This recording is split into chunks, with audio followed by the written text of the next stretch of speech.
আজকে DM office থেকে এই মিটিং নেওয়া হয়েছে নজরুল মঞ্চে। আজকে ডিএমরা আমরা বারবার বলেছি ডিএম হচ্ছে তৃণমূল কংগ্রেসের মাদার কমিটি। প্রত্যেকটা ডিএম এর অদল বদলা হয়েছে ঠিক এসআইআর ঘোষণার আগ দিয়ে, এবং সেটা সরকারি নির্দেশে হয়েছে।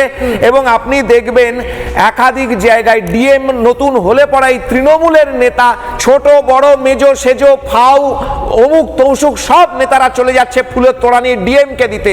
কিন্তু আমার প্রশ্ন হচ্ছে এই পলিটিসাইজেশন কেন? ডিএম এর সাথে কি করতে চায় এরা, কি কথা বলে, কি সেটিং, কোন আন্ডারস্ট্যান্ডিং? সদ্য আমরা দেখলাম নদিয়ায় ওই যে অনিশ ব্যানার বন্দ্যোপাধ্যায় না কি নাম, ও নদিয়ার ডিএম হয়েছে, মৌমৈত্র 7 তাড়াতাড়ি চলে গেছে ওখানে তাকে হাতের মধ্যে রাখার জন্য। আজকে আমরা পরিষ্কার ভাষায় একটা কথা বলতে চাই, একটা অবৈধ নাম যদি এসআইআর তালিকায় থাকে ইলেকশন কমিশনের কিন্তু অফিস ঘেরাও করবে বিজেপি লক্ষ লোক নিয়ে। একটা অবৈধ নাম যেন ওখানে থাকতে না পারে।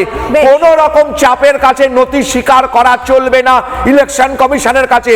যদি বাধা দেয় no SIR, no vote, no election, প্রয়োজনে রাষ্ট্রপতি শাসন করে এসআইআর করে তারপরে নির্বাচনে যাবে, তাতে যে দল ক্ষমতায় আসে পশ্চিমবঙ্গ মেনে নেবে।